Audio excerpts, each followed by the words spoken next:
The Manhattan-Ogden School Board approved the purchase of new iPads last night for classrooms, though not without some pushback from one school board member. Katie Allen stated her opposition to purchasing more technology due to studies that she found that the addition of technology in the classroom did not improve reading or writing standards with students. Allen says it may also lead to potential data breaches similar to the one experienced at Kansas State University last month. Additionally, the written justification for the request highlights the ongoing cost concerns of one-to-one iPads as a learning strategy. We additionally know all the risks of technology systems being hacked that can lead to loss of access of your work, or even worse, a breach of student data. It's not just harmful to students, but continues to add to those costs. The purchase was approved 5-1 with Allen dissenting. Board member and former Manhattan High principal Greg Hoyt agreed that a further discussion was needed to discuss whether or not more technology is needed in the classroom, but ultimately said that the tool an iPad or computer provides is important to student success, even with the steep price tag of over $900,000. Totally 100% respect, Katie, what you do and bringing this to the board and comments tonight. To me, those arguments are all about a teaching and learning discussion, not a technology purchase discussion. So I want to have that going forward too. That being said, I'm 100% supporting this, and I don't say that lightly because it is $1 million. The board also unanimously approved a vote for a 4x8 CNC plasma table that will provide students in the district's career and technical education program with an introduction to welding. Also at last night's board meeting, board members and administrators congratulated Ashlyn Kuhlman on winning this year's Kansas Horizon Award. With more on that, here's K-Man's A.J. Shaw. The 2024 Kansas Horizon Award is sponsored by the Kansas State Department of Education. According to its website, the goal of the award is to, quote, recognize exemplary first-year teachers who perform and distinguishes themselves as outstanding. Every year, KSDE chooses 32 recipients for the award. Kuhlman is a social studies teacher at Manhattan High School and a graduate of Kansas State University. She was presented with a certificate prior to Wednesday's meeting.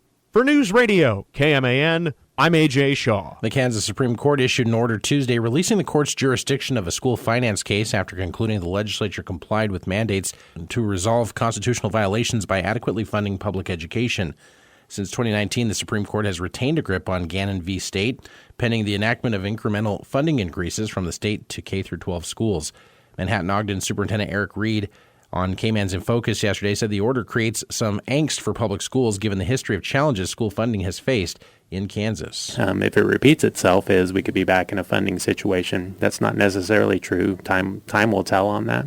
Who we elect and we put up there matters. This is an important topic as far as funding, but also as far as our communities moving forward, rural education. Just a lot of things in Kansas depend on public schools.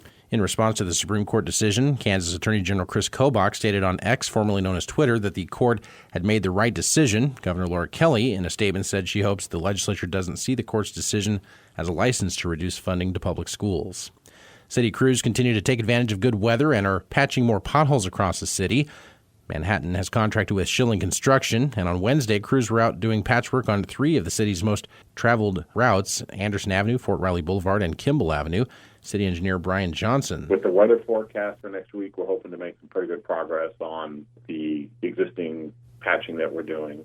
Weekend rains washed away some of the cold patch, causing crews to have to revisit some of the problem areas. Johnson says the best way residents can help is to use the City of Manhattan Reported app. We take that information from the Reported app and then we group it by areas of the town so that our crews aren't spending the day driving around from pothole to pothole, but rather they get a specific area that they can focus on and stay in that one specific area. Johnson says it's the busiest winter for Manhattan Public Works since the 2019-20 season when crews patched 25,000 potholes, a number they expect to meet or exceed this year. Representatives from Flint Hills Beverage delivered a pallet of canned drinking water Wednesday afternoon to Riley County Fire District No. 1 as part of Anheuser-Busch's disaster relief program.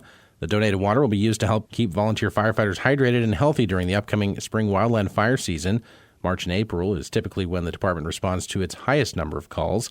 In a statement, Riley County Fire Chief and Emergency Management Director Russell Stuckey expressed gratitude for the donation, saying the drinking water will be distributed to each of the 15 fire stations to be used during training exercises and firefighting activities. And residents are encouraged this weekend to be on the lookout for the annual Super Bowl fundraiser put on by the Flint Hills Bread Basket. Executive Director Carla Hagemeister says the community has a high need for donations, especially this time of year. It's great to have an opportunity that gets the community excited about continuing to support our guests and people in the community who need that support all year round. The annual effort is aided by the Knights of Columbus, club member Kevin Roberts. Correct. We'll be at Hy-Vee and both Dillon stores that day. We usually start around 9 o'clock in the morning and then end early afternoon. And the annual food drive is taking place on Saturday.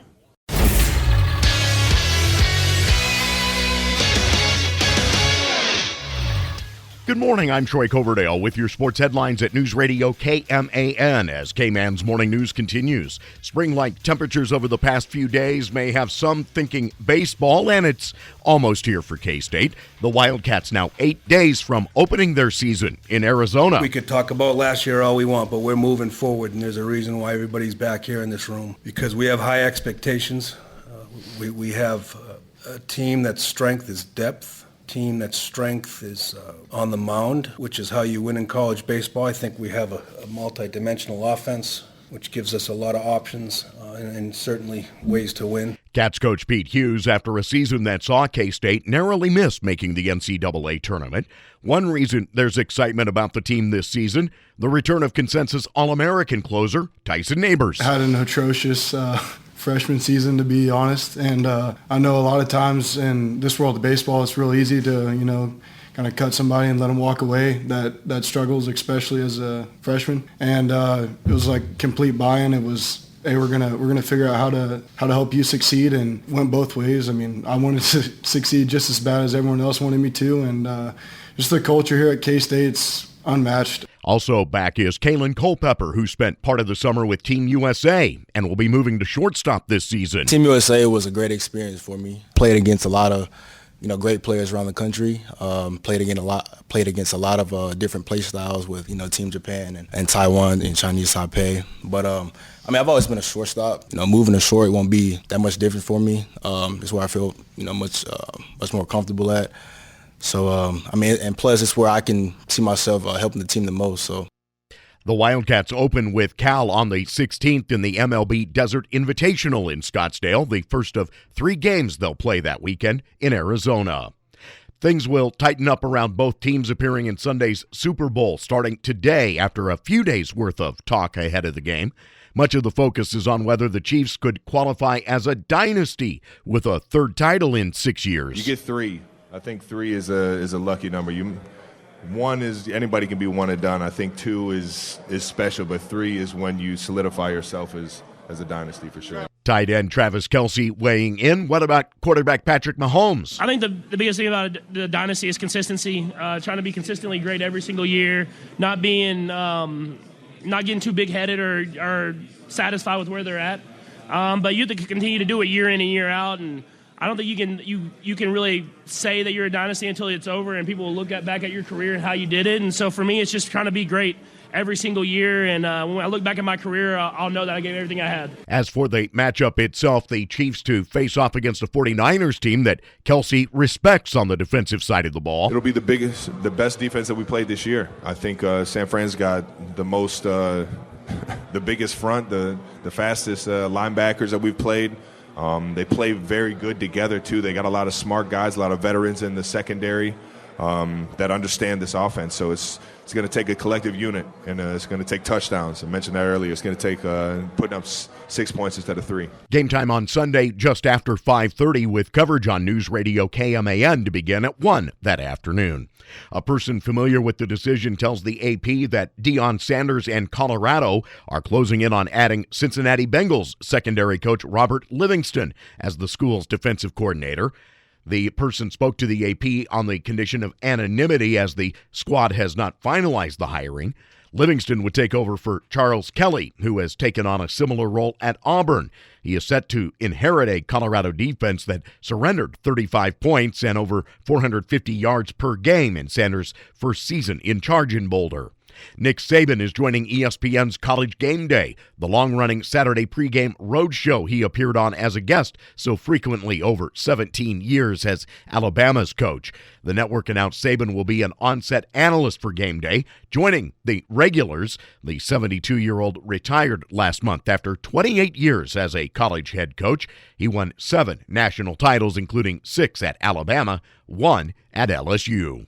With UConn's 67-34 rout of Seton Hall last night, Gino Auriemma joined former Duke men's coach Mike Krzyzewski and Stanford's Tara Vandiver as the only Division I coaches to reach the 1,200 win mark. He reached that mark faster than the other two, though, reaching the milestone in a 39th season.